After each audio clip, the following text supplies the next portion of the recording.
지난 한 주 동안 우리는 참 안타까운 마음으로 우리 조국 한국을 지켜보게 되었습니다. 코로나 바이러스로 말미암아 많은 사람들이 두려움에 쌓이고 걱정하는 것을 보면서, 또 안타깝게 몇 사람이 죽어가는 것을 보면서 안타까운 마음으로 함께 기도하게 되었습니다. 우리 교회도 많은 기도 끝에 당분간 예배 이외의 다른 모임을 잠정 중단하기로 결정을 내렸습니다. 결국에 이런 모든 바이러스도 시간이 지나면 지나가게 될 것입니다. 조심은 많이 하더라도 심령의 위축 없이 우리 하나님 앞에 더 깊이 나아가는, 또 영적 건강뿐만 아니라 육적 건강도 더욱더 도모하는 이런 시간이 되기를 바랍니다. 이런 시기에 우리가 특별히 해야 될 일은 우리 창조주 하나님 앞에 무릎을 꿇고 기도함으로 이 땅의 사람들이 육신의 건강도 회복하지만 하나님과 영적인 관계가 회복되어서 하나님이 만드신 고귀한 창조물 사람이 하나님을 예배하는 이런 날이 속히 오기를 기도하게 됩니다. 한국이 공황 상황에 빠져가는 걸 보면서 참 많은 생각을 하게 됩니다. 그 중에서 하나님께서 말씀하신 것처럼 언젠가 주님이 다시금 이 땅에 오실 텐데 재림에 대해서 많은 생각을 하게 되었습니다. 주님이 다시금 오시는 날, 해와 달이 빛을 잃는 그 날에 우리가 과연 그 날을 어떻게 맞이할 수 있을까라는 생각이었습니다. 제 자신에게도 예수님이 다시금 재림하실 때 저는 어떤 모습으로 주님을 맞이할까 생각을 많이 해보았습니다. 늘 부족하고 참 주님 앞에 죄송한 모습으로 살아가기 때문에 제 자신이 하나님의 긍휼을 구하면서 기도하게 되었습니다. 그 재림을 생각하면서, 현 시대를 생각하면서 오늘 이 말씀을 묵상하는데 참 많은 위로가 되었습니다. 오늘 24절에 21절에 그러나 이제는 but now, 이 한 단어가 얼마나 가슴 깊숙이 다가오는지 마치 죽음과 생명을 가르는 한 마디처럼 다가왔습니다. 불안과 초조함, 두려움이 아니라 이제는 그리스도 안에서 누리는 평강, 소망의 한 마디였습니다. 지금까지 심판과 저주로 가득 찬 말씀이 아니라 그리스도 안에서 누리는 구원, 그 감격의 죄사함의 새로운 선언이 그러나 이제는 이 말에 다 들어가 있습니다. 오늘 말씀은 성경에서 가장 중요하다고 말할 수 있는 두 가지 중요한 교리를 가르치고 있습니다. 칭의라는 것과 용서라는 말씀입니다. 예수님께서 우리 한 사람 한 사람을 그리스도의 속량으로, 하나님이 당신의 아들 예수님의 속량으로 우리를 의롭다고 칭해 주신 것, 예수 그리스도께서 우리를 위해서 대신 화목제물이 되셔서 우리 한 사람 한 사람을 용서하셨다라는 사실, 칭의와 용서의 말씀입니다. 먼저 첫 번째, 예수님을 믿음으로 의롭게 되는 우리 그리스도인, 예수님을 믿음으로 의롭게 된다라는 말씀. 이 의롭다라는 말은 헬라어로 디카이오 시인의 이런 단어를 사용을 합니다. 하나님의 속성에 속한 단어입니다. 사람에게 쓸 수 있는 단어가 아니라는 거죠. 하나님 앞에 완벽하게 살아낼 때 의로운 사람이라고 쓸 수 있는 단어입니다. 우리에게는 불가능한 단어인데 우리 하나님께서 무슨 일을 하시는지 바울이 힘있게 선포합니다. 이제는 율법 이외에 하나님의 한 의가 나타났으니, 율법 외에란 말은 율법과 달리 율법이 할 수 없는 그 다른 것, 하나님의 한 의가 나타났으니 누구입니까?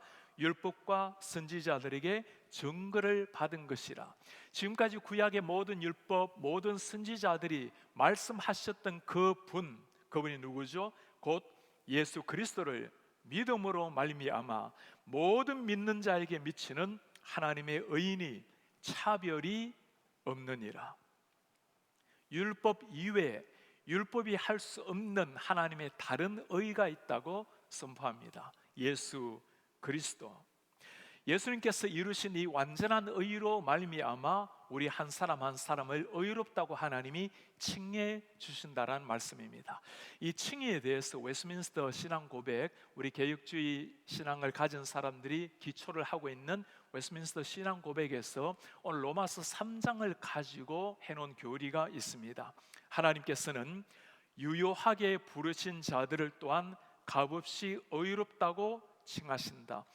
유효하게 부른다라는 이 말씀은 사람의 전도를 넘어서 성령께서 친히 우리 마음을 부르시는 걸 두고 우리가 유효한 부르심이라고 부릅니다. 이 칭의는 의를 그들에게 주입해 줌으로써가 아니라 not by infusing righteousness into them, 우리 속에 의롭다라는 것을 infusing, 심어주는 것은 아니라는 겁니다. 우리가 의롭게 된다고 우리 내성이, 우리의 삶 자체가 하루아침에 의인이 되는 것은 아니라는 거죠. 뭘 하는 겁니까? 그들의 죄들을 용서해 주시고 but by pardoning their sins, 우리 죄들을 주님이 용서하신다는 의미입니다. 그들의 인격을 의로운 것으로 간주하여, 이게 중요한 단어입니다. Accounting their persons as righteous, 우리 한 사람 한 사람의 인격을 righteous하다고, 의롭다고 하나님이 account, 그렇게 인정을 하신다라는 말씀입니다. 용납해 주심으로 우리는 의로운 사람이라고 불리게 된다라는 말씀입니다. 우리가 할 수 없는 그 일, 도달할 수 없는 그 수준을 하나님께서 친히 예수 그리스도의 의에 근거하여 우리를 그렇게 보아주신다라는 말씀입니다. 성경은 율법이 할 수 없는 이 다른 의, 예수 그리스도로 말미암는 의를 이야기하지만 여전히 율법에서 의를 찾으려고 하는 사람들도 있죠. 유대인 같은 사람들입니다. 여러분, 부자 청년이 주님 앞에 나와서 했던 말을 기억합니까? 주님, 제가 어떻게 하면 영생을 얻습니까? 주님이 말씀하십니다.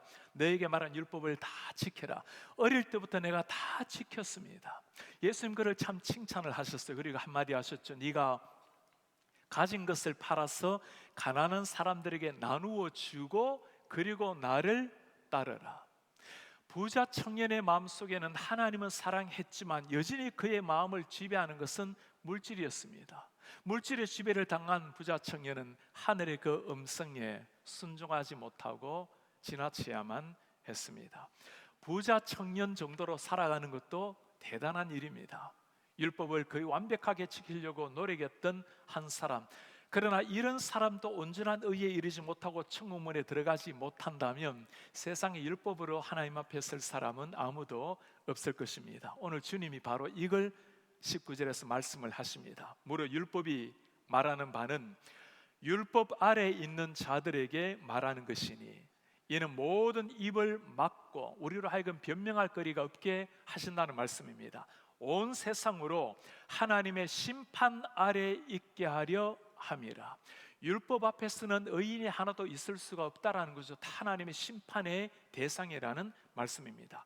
그러므로 율법의 행위로 그의 앞에 의롭다 하심을 얻을 육체가 없나니, 율법은 무엇입니까? 율법으로는 죄를 깨달음이니라. 하나님 우리에게 율법을 주신 명확한 목적을 말씀해 주고 있습니다. 율법으로는 죄를 깨달음이니라. 율법 앞에 우리를 들여다보게 되면 우리가 심판의 대상이라는 것, 그리고 죄인임을 깨닫기 위해서 주신 것이 율법이라고 말씀을 하십니다. 이스라엘 백성들도 우리도 주님 앞에서 발견해야 되는 것이 한 가지가 있습니다. 우리가 죄인이라는 사실, 그리고 우리 모두가 예수 그리스도를 필요로 한다라는 사실입니다. 코로나 바이러스로 말미암아 참 한국의 많은 확진자들이 지난 한 주간에 계속 증가하는 것을 보면서 참 우리가 마음을 많이 아파했습니다. 다행히 오늘은 확진자가 한 250명 정도 줄게 되어서 참 감사하고 내일부터는 급속하게 줄어들기를 기대하고 있습니다. 감염자가 많아서 많은 사람들이 나온 것이 사실입니다. 그런가 하면 또 당국에서 발표하는 것 중에는 한국이 의료시설이 많이 발전이 되어서 한꺼번에 많은 사람들을 확인하다 보니까 많이 나온 것도 한 요인이라고 말을 하곤 합니다. 바이러스 측정기 앞에 서게 될 때 우리 모습이 바로 드러나게 되어 있는 겁니다. 율법이라는 것이 바로 이런 겁니다. 우리 한 사람 한 사람의 죄악된 모습이 율법 앞에 들여다볼 때 우리가 누구인지를 바르게 깨닫게 된다는 겁니다.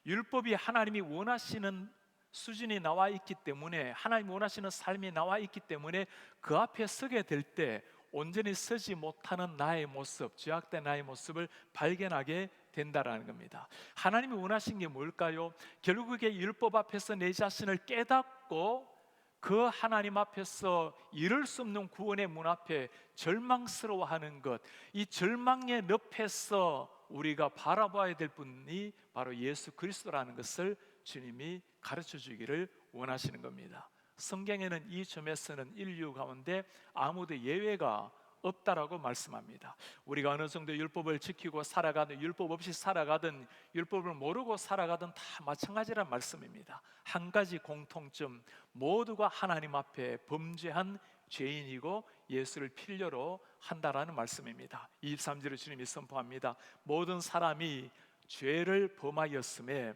하나님의 영광에 이르지 못하더니, 바울이 이미 몇 번이나 반복해서 선포하는 것이 이겁니다. 주님 앞에서 의로운 사람 하나 없고 유대인이나 헬라인이나 이방인이나 모두가 마찬가지로 심판의 대상이 되었다라는 말씀입니다.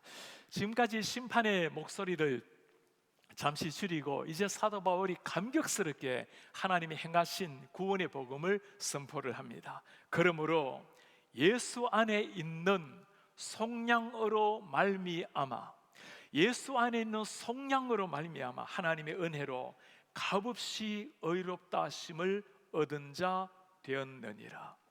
그리스도의 속량, 구속하다, 리뎀션이라는 말입니다. 당시에 노예 사회였습니다. 노예를 사서 값을 치르고 그를 해방시켜 줄 때 하는 말이 구속하다, 속량하다라는 말입니다. 몸값을 지불하고 그를 자유인으로 만들어 준다라는 의미입니다. 몸값을 지불한다라는 이 속량의 단어는 또 다른 한 단어를 떠올리게 합니다.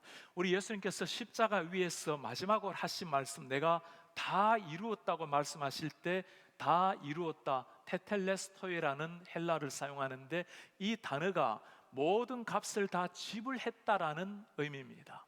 우리 인류가 지불해야 될 그 죄값, 영원한 죽음의 죄값을 하나님께서 예수 그리스도를 통해서 다 지불하셨다, 다 이루었다라는 의미입니다.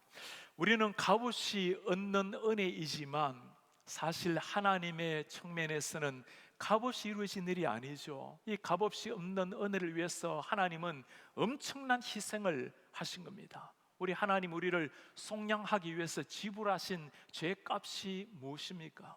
당신의 하나밖에 없는 아들 예수 그리스도께서 우리를 대신하여 십자가에 피 흘리는 일이었습니다.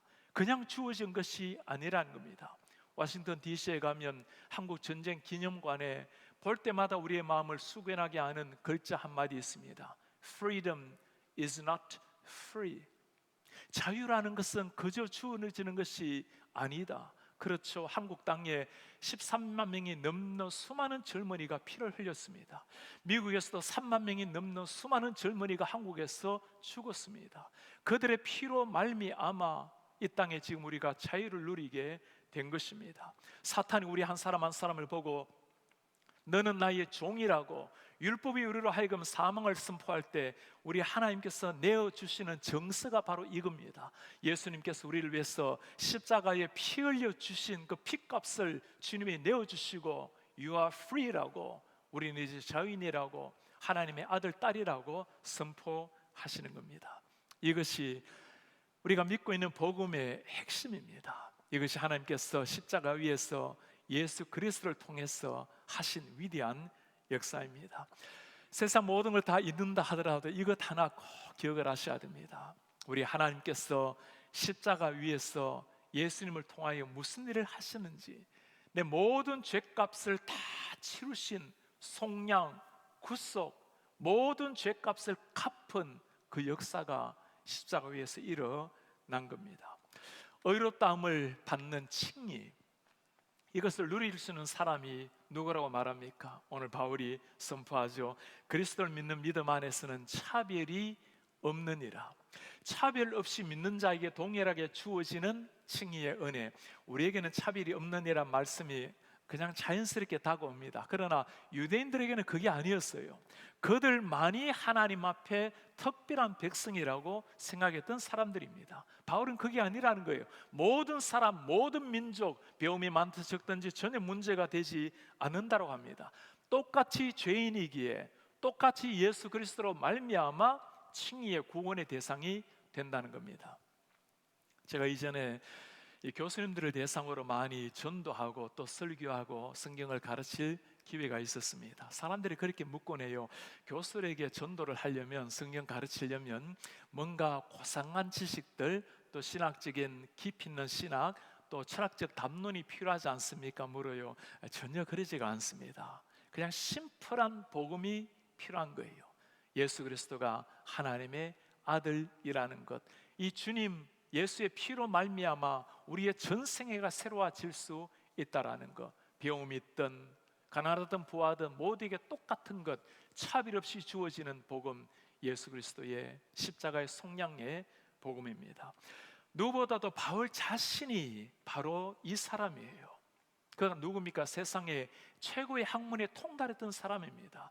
예수님을 만나고 나니까 깊은 학문을 통해서, 신학적 탐구를 통해서 예수를 만난 게 아니죠.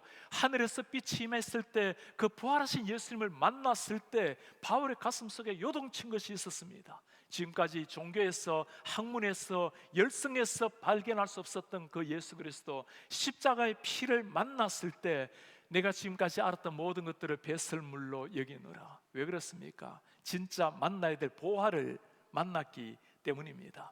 바울뿐만이 아니죠. 예수 제자 다 마찬가지입니다. 마가복음 첫 시작을 뭐라고 하는지 기억납니까? 하나님의 아들 예수 그리스도의 복음의 시작이라. 모든 걸 다 모은다 하더라도 단 한마디 외쳐야 된다면 하나님의 아들 예수 그리스도의 복음의 시작이라. 이 복음이 마가에게도 제자에게도 바울에게서 나온 것이 아니죠. 예수님 당신 스스로가 외친 복음이 바로 이겁니다. 나로 말미암지 않고는 하나님께로 갈 자가 없느니라. 나만이 유일한 길이요 진리요 생명이라고 외치고 계시는 겁니다. 우리가 해야 될 일이 뭘까요? 이 복음을 깨닫기 위해서 머리 싸매고 엄청나게 연구하는 것이 아닙니다. 그를 모른다고 한들 문제될 게 아무것도 없습니다. 똑같은 이 믿음이 있다면 천국에 이르게 될 때 우리의 문패를 발견하는데 아무런 지장 없습니다. 예수 그리스도의 피로 말미암아 인치신 나의 이름이 거기에 있기 때문입니다. 가난해도 물질 없다 해도 아무 문제될 게 없습니다. 천국으로 들어간 티켓은 이미 예수 그리스도께서 몸값으로 다 지불하셨고, 우리는 겸하게 주님이 주시는 것을 받고 그 놀라운 천국 기쁨에 동참을 하는 겁니다. 찰스 스펄전이 이를 두고 한 말이 있습니다. 영국 여왕도 구원을 얻기 위해서는 가장 비천한 신하와 마찬가지로 하나님의 은혜가 필요하다. 그런 거예요. 차별이 없는 오직 하나님의 은혜로 말미암는 구원의 역사. 우리 죄를 속량하시고 의롭다 하신 하나님, 하나님의 원수가 아니라 하나님의 자녀의 관계가 된 겁니다. 우리 성도님들, 오늘 바울이 지금까지의 심판의 복음을 다 거두어내고 이제는 감격에 겨워서 예수께서 나를 위해서 속량하신, 내 모든 죄악을 사하신 이 놀라운 이 복음을 선포할 때, 그 바울이 선포하는 그 바울의 휴일이 돋는 얼굴을 한번 생각해 보세요. 이것이 오늘 주어진 사람이 바로 여러분과 저 한 사람 한 사람, 우리 그리스도인입니다. 이 감격 우리의 가슴에 새겨진 사람, 세상이 다 사라진다 해도 이 감격 하나 가지고 주님 앞에 가슴 펴고 겸손하지만 당당하게 살아갈 수 있는 사람들, 그들이 우리 그리스도인들입니다. 우리 성도님들, 아침에 눈을 뜨면 이 감격 가지고 생각할 때마다 샘솟는 이 하나님의 은혜, 나를 위해서 주님이 죽어주심으로 하나님과 관계가 회복이 되고 하나님의 자녀로 새롭게 일어난 이 감격으로 눈 뜨시는 이런 하나님 사람들 되시기를 주의 이름으로 축복합니다. 하나님께서 행하시는 두 번째 위대한 일이 있습니다. 예수님께서 화목제물로 드려지신 일, 예수님의 화목제물로 용서를 받은 우리 그리스도인들입니다. 화목제물이라는 말, 이 헬라어 단어의 본래 의미는 은혜의 자리, 은혜의 덮개라는 의미입니다. 예수님께서 친히 우리를 위해서 화목제물 드리심으로 그 은혜로 우리의 모든 죄가를 다 덮으셨다라는 말씀입니다. 오늘 25절에 바울이 이것을 선포하고 있습니다. 이 예수를 하나님의 그의 피로써 믿음으로 말미암아 화목 제물로 세우셨으니, 화목 제물로 세우셨으니, 이는 하나님께서 길이 참으시는 중에 전에 지은 죄를 간과하심으로 자기의 의로우심을 나타내려 하심이니. 하나님은 우리를 의롭다고 칭의하실 때 두 가지 일어난 일이 있다 했죠. 하나님, 예수님의 피로 화목 제물 삼으신 것, 하나님이 길이 참으심으로 전에 지은 모든 죄가를 간과하셨다라는 것. 화목 제물이라는 것, Sacrifice of Atonement라는 이 단어, 영어 단어의 어원도 이 의미를 잘 드러내줍니다. Atonement라는 단어가 본래 유래가 at one에서 유래된 단어입니다. 하나로 만들다라는 의미죠. 하나님과 우리와의 무너진 사이를 예수의 피로 말미암아 하나로 만들어 주셨다라는 의미입니다. 화목 제물로 세우신 하나님, 예수님을 화목 제물로 세우셨다라는 이 세우다라는 단어도 중요합니다. 원문의 의미를 보면 미리 정하다라는 의미예요. 미리 구약에서 이미 하나님께서 예수 그리스도를 우리의 모든 죄를 대신하실 당신의 제물로 미리 세우시고 정하셨다라는 의미입니다. 여러분, 세례 요한이 예수님께서 나타나셨을 때 그를 바라보고 했던 고백을 기억합니까? 보라, 세상 죄를 지고 가는 하나님의 어린 양이로다. 지금까지 구약에서 계속 예언되어 왔던 그 메시아, 우리 모든 죄를 용서하실 그 메시아, 모든 세상 죄를 지고 갈 하나님의 어린 양이로다. 그를 바라보고 했던 위대한 고백이었습니다. 구약의 모든 어린 양들은 한시적으로 주어진 제물이었습니다. 우리 예수 그리스도의 화목 제물은 한 번에 영원한 once for all 되는, 단번에 주어졌지만 영원한 효과가 있는 하나님의 제물이었다는 말씀입니다. 예수님께서 화목 제물로 드리신 사건, 어떻게 이것이 가능했을까요? 우리 하나님은 이때까지 길이 참으시고 인내하시고 우리의 죄를 간과해 주셨습니다. 그렇습니다. 하나님의 인내, 아담 타락 이후로 끊임없이 하나님께서 인내하시고 메시아를 약속하시고 끊임없이 이탈하는 이스라엘 백성들을 향해서 참아오신 분이 우리 하나님이십니다. 하나님의 인내, 하나님의 죄 사함을 가장 절실하게 느낀 한 사람이 있다면 바로 사도 바울 자신일 겁니다. 하나님 앞에 범죄했고 하나님의 원수된 자로 살아갔던 바울이 하나님께서 그 길이 참으심으로 부활하신 주님이 예수 그리스도, 주님께서 바울 위에 임하셨어요. 그로 말미암아 바울의 눈이 열리게 되었고 하나님 앞에 자기 자신을 발견하게 된 겁니다. 우리를 향한 사랑 다 마찬가지입니다. 형편처지가 다 다른다 해도 예수님을 만나는 기적, 그 사건은 다 다르다 하더라도 한 가지 공통점인 것, 우리 하나님 길이 인내하시고 마침내 우리에게 찾아오셔서 우리의 영의 눈을 열어주신 겁니다. 성경의 탕자의 비유를 여러분 기억하십니까? 돌아와서 그가 아버지에게 하는 고백입니다. 아버지, 내가 하나님과 아버지 앞에 범죄하였습니다. 아버지가 뭐라고 말하죠? 속히 사람을 불러서 좋은 옷을 입히고 반지를 끼우고 살찐 송아지를 잡고 잔치를 벌였어요.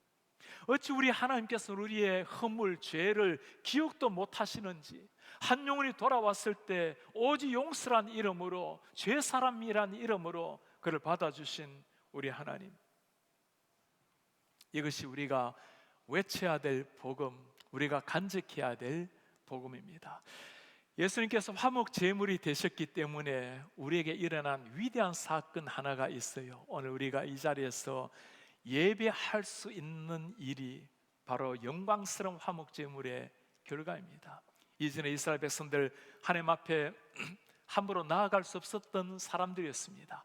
오늘은 모두가 하나님 앞에 마음껏 나아가서 기도하고 찬양하고 우리의 마음을 주님 앞에 올려드리며 예배할 수 있는 이 영광스러운 일, 예수께서 화목 제물이 되셔서 하나님께로 나아간 길을 여셨기 때문에 가능한 일입니다. 이번 주일은 한국의 많은 교회들이 문을 닫고 인터넷으로 예배를 하게 되었습니다. 제가 어제 저녁에 한국의 많은 교회가 인터넷 예배를 하는 걸 들어가서 유심히 한번 듣게 되었어요. 설교자의 그 모습, 표정을 제가 한번 유심히 보았습니다. 그분들 속에 고백도 그렇게 많이 했지만 표정에 나타난 게 하나 있었어요. 참 안타까운 표정과 또 감사한 고백이었습니다. 그렇지 않겠습니까? 하나님 앞에 마음껏 예배해야 될 하나님의 백성이 텅 비어 있는 예배당을 바라보면서 강대상을 지키며 설교하는 목사의 그 안타까움, 그리고 많은 목회자들이 그렇게 말씀을 해요. 이렇게라도 영상으로 예배할 수 있어서 감사하다라는 고백이었습니다. 정말 우리가 해야 될 감사가 이것입니다. 근본적으로 하나님이 우리를 예배할 수 있도록 희생제물이 되시고 초청해 주신 그 은혜, 상황적으로도 그냥 주어지는 은혜가 아닌 거죠. 이렇게 나와서 앉아서 예배할 수 있는 것, 또 오늘 많은 우리 귀한 성도님들 인터넷을 통해서 예배를 하실 텐데 이렇게라도 우리가 하나님을 예배할 수 있는 것, 이 모든 것이 다 하나님의 은혜입니다. 제가 오늘 말씀을 준비하면서 설교하면서 참 그런 생각이 들어요. 여러분을 한 분 한 분 제가 눈을 보면서 얼굴을 대하면서 이렇게 예배할 수 있는 것, 이것이 얼마나 큰 하나님의 은혜구나라는 생각을 다시금 하게 됩니다. 오늘 우리가 이후에 찬양대 없이 예배하는 것은 아마 수십 년에 처음 있는 일이 될 것입니다. 찬양대원들은 하나님 앞에서 찬양하는 것이 그냥 주어진 것이 아니라 이것이 특별한 하나님의 은혜이구나, 찬양을 들으면서 함께 그 영광의 찬양을 통해 하나님께 영광을 올려드리는 것도 그냥 이루어지는 일이 아니구나 하는 생각이 다시금 듭니다. 초대교회 성도님들이 했던 예배가 바로 이런 예배였습니다. 그들은 예배할 때마다 마치 마지막인 것 같은 생각으로 하나님께 나아갔습니다. 예수님께서 속히 오시리라는 말씀을 속히 재림하신다는 걸 믿었기 때문이었습니다. 언제나 순교의 제물로 드려질 수 있었던 위협이 눈앞에 있었기 때문입니다. 마지막 예배 같은 심령이었기 때문에 그들은 말씀을 전가할 때마다, 예배할 때마다 성찬식을 함께 가졌습니다. 마지막 떡을 뗀다고 생각했기 때문입니다. 그때 임하신 하나님의 은혜, 어찌 평범한 예배와 동일하겠습니까? 우리 성도님들, 이번 기회에 우리가 주님 앞에 나와서 예배할 수 있는 것이 얼마나 영광스러운 특권인지, 우리가 언젠가 천국 가게 되면 이 모습으로 주님 앞에 함께 예배할 터인데, 예배할 때마다 이 감격 가지고 하나님 앞에 예배하며 나아가는 이런 하나님의 사람들 되시기를 주의 이름으로 축복드립니다. 오늘 우리는 바울을 통해서 성경의 가장 중요한 가르침 두 가지 핵심을 배웠습니다. 의롭다고 하시는 칭의, 우리를 용서하신 용서의 복음. 한 가지 질문이 남아 있습니다. 율법이 우리를 의롭게 하지 못한다면 지금 율법은 어떤 것일까요? 율법은 소용이 없는 것입니까? 필요가 없는 것입니까? 그것이 아닙니다. 예수님을 정말 만난 사람에게 율법이 어떤 의미인가? 오늘 마지막 절 바울이 말합니다. 그런즉 우리가 믿음으로 말미암아 율법을 파기하느냐? 그럴 수 없느니라. 도리어 율법을 굳게 세우느니라. 율법을 지키는 이유가 달라진 겁니다. 파괴하는 것이 아니라 굳게 세우느니라. 하나님의 백성이 되기 위해서 율법을 지키는 것이 아니라 하나님의 백성이 되었기 때문에 경건한 삶, 거룩한 삶을 위해서 율법을 지킨다는 겁니다. 의무감으로, 조급함으로, 불안감으로 율법을 지키는 것이 아니라 하나님의 자녀가 되었기에 즐거움으로 하나님이 말씀하신 말씀에 순종한다라는 의미입니다. 이것이 오늘 바울이 전하고자 했던 위대한 복음입니다. 율법 속에 빠져서 허우적거리고 있는 이 로마 유대인들, 그들 향해서 주시는 바울의 위대한 고백입니다. 율법이 아니라 예수 그리스도의 십자가의 복음, 목숨을 걸고 로마에까지 가서 전하려고 했던 복음이 바로 이 복음이었어요. 예수님의 제자들도 이 복음을 깨달았을 때 생명을 걸고 증거했던 복음이 바로 이 복음이었습니다. 우리가 오늘 가슴에 새기고 전해야 될 복음이 바로 이 복음입니다. 올해 초에 우리 군산에서 두 분의 목사님께서 찾아오시게 되셨습니다. 군산에 전킨 선교사님 기념 사업회하는 분들이셨어요. 전킨, 한국 이름은 전위렴 선교사라는 분입니다. 그들이 전해준 전킨 선교사의 일대기 책을 읽으면서 제가 얼마나 참 눈물을 쏟았는지 모릅니다. 한국 선교의 아버지라고 불리는 언더우드가 있죠. 그가 한국에서 선교를 하고 안식월을 안식년을 이 버지니아에서 보내었습니다. 버지니아 리치몬드에 가면 유니온 신학교가 있어요. 그곳에 가서 학생들에게 설교를 했습니다. 조선 땅 호남 지역에는 한 명의 선교사도 없습니다. 그 지방 사람들은 복음이 무엇인지도 모르고 죽어가고 있습니다. 그 젊은이들의 가슴 속에 조선을 향한 하나님의 마음이 심겨졌습니다. 7명이 조선 땅을 위해서 선교사로 오기로 결단을 했습니다. 그 중에 한 사람이 전킨 선교사입니다. 1891년도에 일어난 일입니다. 1892년도 다음에 우리 한국에 들어왔습니다. 할아버지는 목회자였고 아버지는 판사였습니다. 안락한 삶을 뒤로 하고 이름도 생소한 조선 땅에 들어와서 군산에 전역을 다니면서 말씀을 전하기 시작했습니다. 군산이 지금은 한국에서 가장 복음률이 높은, 한 명의 그리스도인이 없었던, 한 명의 선교사가 없었던 그 땅이 이 한 사람으로 말미암아 가장 높은 기독교 비율이 있는 것이 군산이 되었습니다. 군산의 기독병원, 영명학교, 한국에서 두 번째 고아원, 가장 오래된 개복교회, 수많은 교회를 세웠던 사람이 바로 전킨 선교사였습니다. 그의 삶이 평안한 삶이 아니었습니다. 1895년도 6월에 한국에 지금처럼 전염병이 돌게 되었습니다.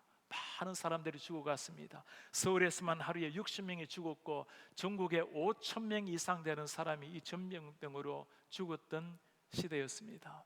당신이 낳은 맏아들이 이 전염병 시기에 이 땅을 떠났습니다.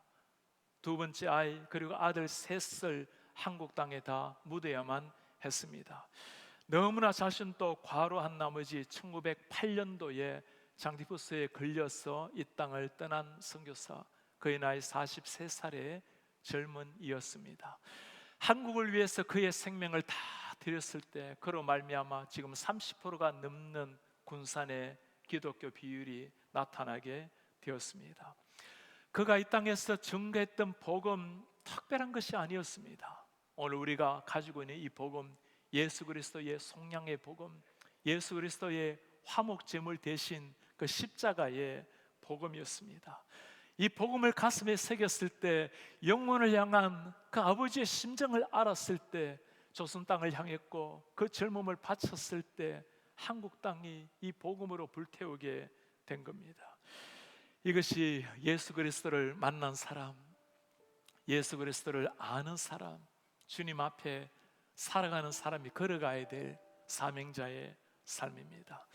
우리 가운데 예수 그리스도를 나의 주님으로 진실하게 고백한다면 우리에게도 똑같은 일이 일어난 겁니다. 이 예수님이 우리를 대신하여 십자가에 돌아가신 겁니다. 우리도 똑같이 주님을 나의 구주라고 고백한다면 예수께서 우리를 위해서 하신 일도 똑같습니다. 나의 모든 죄값, 지옥으로 떨어져야 될 그 죄를 대신하여서 예수님께서 친히 죄값을 치루어 주신 겁니다. 그로 말미암아 우리가 오늘 하나님의 자녀가 되었고 생명을 얻게 되었습니다. 우리 성도님들, 이 주님을 가슴에 새긴다면 우리가 세 가지를 꼭 기억을 했으면 좋겠습니다. 아침에 눈이 뜰 때마다 우리의 의식에 있는 그 마지막 순간까지 이 하나님이 행하신 일에 감사가 일어났으면 좋겠어요. 매 순간 거룩한 감사가 있는 인생, 하나님께서 우리에게 길을 여셨기에 우리가 주님께 나와서 예배할 수 있습니다. 예배할 때마다 이 감격이 넘치기를 바랍니다. 언젠가 천국에서 그 감격스러운 모습으로 주님을 예배할 날이 올 터인데 땅 위에서 미리 맛보는 그 감격의 예배, 그리고 이 주님을 정말 가슴에 새겼다면 전킨 선교사 바울, 수많은 사람들이 외친 것처럼 이 복음을 외쳐야 될 때입니다. 코로나 바이러스도 몇 주가 지나면, 몇 달이 지나면 다 지나가게 될 것입니다. 우리는 하나님의 은혜로 기도하면서 반드시 극복해내고 새롭게 하나님 앞에 힘있게 나아가게 될 것입니다. 세상은 시시각각으로 변화되지만 영원히 변치 않는 위대한 복음 하나, 세상이 무너져도 그리스도인에게 희열을 누리게 만드는 진정한 복음, 그 예수 그리스도의 복음, 이 복음 가지고 감사하며 감격해하며 이 그리스도의 복음을 전가하는 이런 하나님의 사람들 되시기를 주의 이름으로 축복합니다. 다시 일어나셔서 말씀을 기억하시면서 그 크신 하나님의 사랑 말로다 감당 못하리. 하늘의 문을 여시고 이 땅에 오신 그 예수 그리스도 함께 찬양해 나아갑시다. 그 크신 하나님의 사랑 말로다 형용 못하네. 그 크신 하나님의 사랑 말로다 영영 못하네. 저 높고 높은 별을 넘어 저 높고 이 낮고 낮은 땅 위에 오신 예수 이 낮고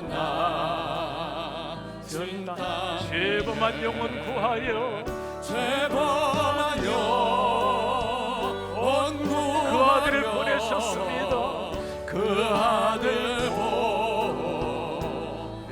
화목제물 삼으시고 화목제로 삼으시고 죄 용서하셔. 하나님 크신 사랑 하나님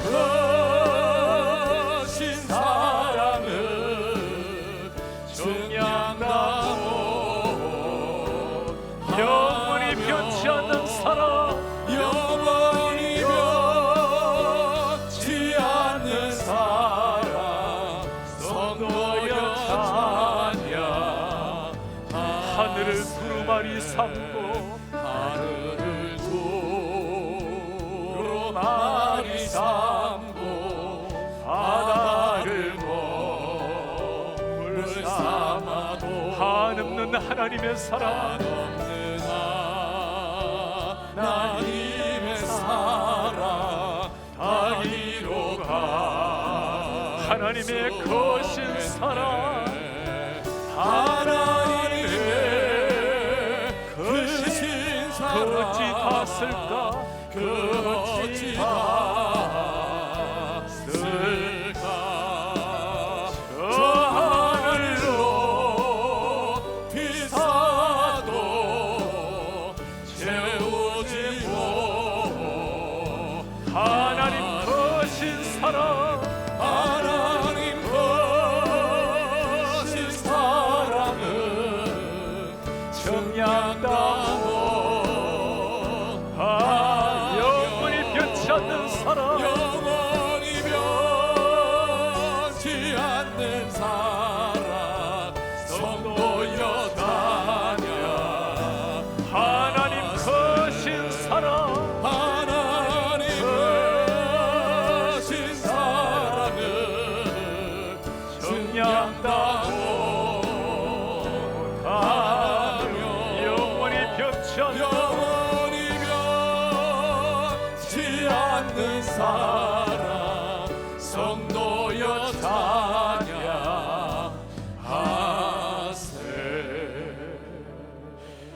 오늘 바울을 통해서 성경에서 가장 중요하게 말씀하는 두 가지 들었습니다. 그리스도의 속량으로 말미암아 칭의를 받은 우리 한 사람 한 사람, 상상할 수 없는 의인이라는 명칭을 듣게 되었습니다. 그냥 주어진 게 아니죠. 예수 그리스도께서 십자가 위에 화목제물로 죽으셨기 때문에, 죄값을 치르셨기 때문에 가능한 일입니다. 이걸 받은 사람이 우리 그리스도인입니다. 이 하나 가지고 있으면 된 거예요. 의식 있는 마지막 순간까지 주님 감사의 찬양이 나오게 도와주십시오. 화목제물로 돌아가시기에 우리가 하나님께 나아갈 길이 열려서 예배하게 됩니다. 주님, 예배할 때마다 감격이 넘치게 하옵소서. 이 십자가의 복음을 알았기에 바울 생명 걸고 로마를 향해 갔습니다. 정기현 선교사, 수많은 하나님의 사람들이 생명 걸고 이 복음 전했습니다. 주님, 우리가 이 복음 증가하게 하옵소서. 우리 교회 속에서 코로나 바이러스가 속히 지나갈 수 있도록 기도합시다. 주님, 백신도 개발이 되고 치료제도 개발될 수 있도록 은혜를 부어주십시오. 우리가 이 시점에 주눅들지 아니하고 하나님 앞에 가슴을 펴고 오히려 더 주님께 깊이 무릎 꿇고 나아가는, 주님과 연합되는 시간이 될 수 있도록 도와주십시오. 주님, 한국교회가 이 일로 말미암아 운치를 들지 아니하고 이 일이 더 하나님 앞에 무릎 꿇는 계기가 되어서 세계 모든 백성들이, 하나님의 백성들이 하나님을 창조주로 인정하고 주님께로 돌아올 수 있도록 주의 은혜를 부어 주시옵소서. 주여 이 땅을 긍휼히 여기시고 주의 은혜를 부어 주시옵소서. 간절한 마음으로 주님 앞에 기도하겠습니다. 주님 고맙습니다. 우리가 죄인 되었을 때 우리 하나님, 우리 한 사람 한 사람을 사랑하셔서 우리를 위해서 예수께서 대신 죽으시고 예수님이 우리를 위해서 성령의 제물이 되시고 우리를 구원하시니 감사합니다. 화목 제물이 되신 우리 예수여, 우리 사랑 주의 성도들 한 사람 한 사람에게 은혜를 주셔서 이 일로 말미암아 우리가 새로운 은혜를 받고 주님의 자녀가 되었습니다. 그 믿음으로 살아가게 도와주시옵소서. 감사가 넘치게 하시고 감격이 넘치게 하시고 이 예수 그리스도를 정하며 살아내는 이런 하나님의 사람이 될 수 있도록 주의 은혜를 구하여 주시옵소서. 오 하나님 아버지 고맙습니다. 감사합니다. 성도여 우리 하나님 아버지, 오늘 우리 하나님께서 우리를 향해서 행하신 것 놀라운 역사, 주님, 예수님이 십자가에 피 흘리시고 모든 죄값을 치르심으로 우리를 의인으로 칭해 주신 것을 감사합니다. 주님, 상상할 수 없는 이 일이 우리 앞에 일어났습니다. 아버지, 늘 감사하게 하시고 길이 열려서 예배할 수 있게 되었으니 감격하는 예배가 되게 하시고 누군가 이 복음 전해서 우리 주님 믿게 되었으니 이 복음 증거하게 하옵소서. 코로나 바이러스로 많은 사람들이 위축되고 두려움으로 지내고 있습니다. 주님, 한국을 불쌍히 여겨주십시오. 중국 동포들을 불쌍히 여기시고 이탈리아의 긍휼을 베푸시며 미국과 세계 열방도 확진 환자가 더 이상 확산되지 않도록 속히 거칠 수 있도록 주님이 도와주십시오. 이 일, 하나님 일을 위해서 우리 그리스도인은 하나님 앞에 더욱더 무릎을 꿇게 하시고 연약한 우리의 모습을 깨닫고 문지로 왔다가 문지로 돌아가는 우리 인생을 기억하신 우리 하나님을 바라보고 이 예수 그리스도를 증거하여 이 일이 다 지나가고 난 다음 우리 하나님 이 땅을 긍휼히 여기셔서 하나님의 백성들을 더욱더 힘있게 일으켜 세워 주시옵소서. 우리 사랑하는 KCBC의 교우들 하나님이 지켜주십시오. 우리 어린아이들, 어르신들, 우리 성도님 한 사람도 병약해지지 않도록 도와주시고 플루 걸리지 않도록 우리 병약한 분들 찾아가셔서 오른팔로 친히 만져주시기를 기도합니다.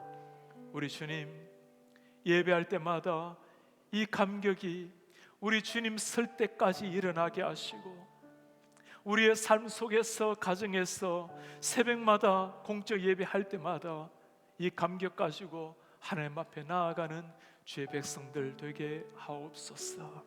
예수 그리스도의 이름으로 기도하나이다. 아멘.